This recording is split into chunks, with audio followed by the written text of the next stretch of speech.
Babe, hi. Finally, kakasal na tayo maya-maya. Alam mo, matutupad ko na yung promise ko sa'yo na mamamasahe ko yung paa mo gabi-gabi. Mag-change career na ako. Lifetime husband mo. At the same time, masahista. Mahal na mahal kita. Wala akong ibang ipapangako sa'yo. Gagawin ko na lang. I love you so much.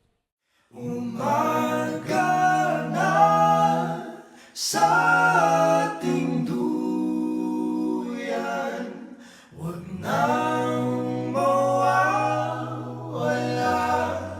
Umaga na sa ating duyan, magmamahal o mahiwaga.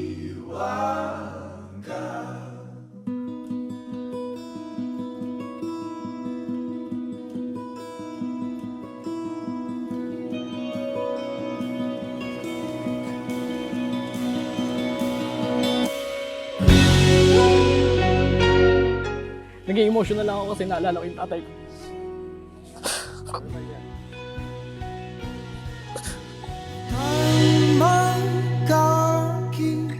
Pa, kung swerte ka kay mama, napakaswerte ko kay Ina.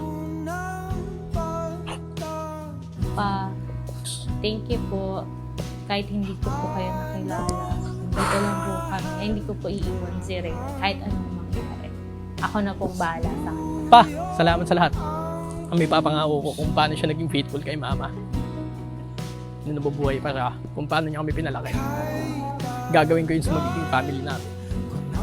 Nag-iisa, andyan ka lang pala. Mahiwaga, pipiliin ka sa araw-araw.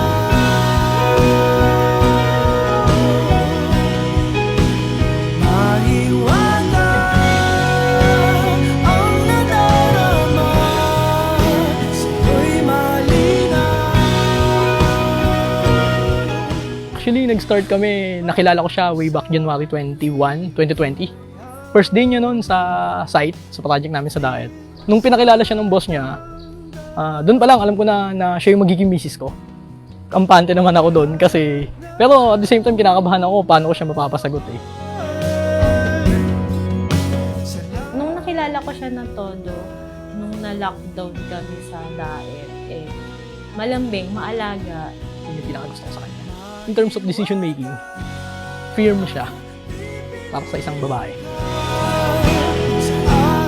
Hi babe, hi mahal. Ang dami mo nang ginagawa para sa akin. Sa ikli ng panahon, nakilala kita na kung ano ka. Sana hindi ka magbago.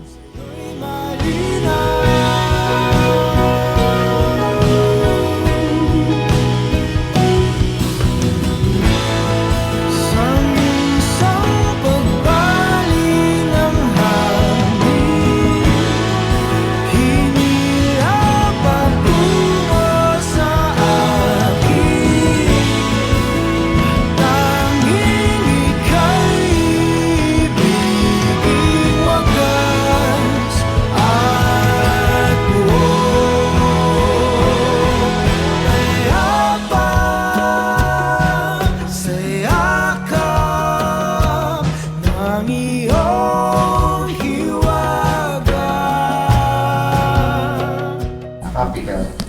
Oo. Kaya tuloy wala akong maisip. Kaya kabahan ka ba? Kinakabahan po ako eh. Wala lang. First time ba?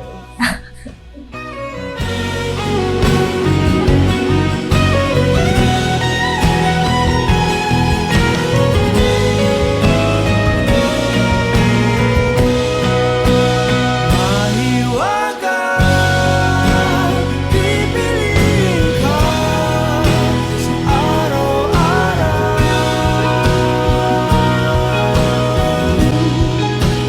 Mahiwaga.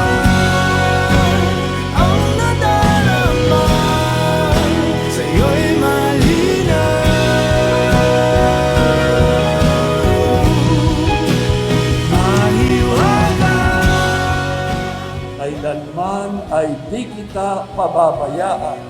Mabibigat na salita, pero ito ang magbibigay sa inyo ng liwanag at lakas upang magbubukas kayo sa biyaya ng Diyos na siya lamang ang makapagbibigay sa inyo.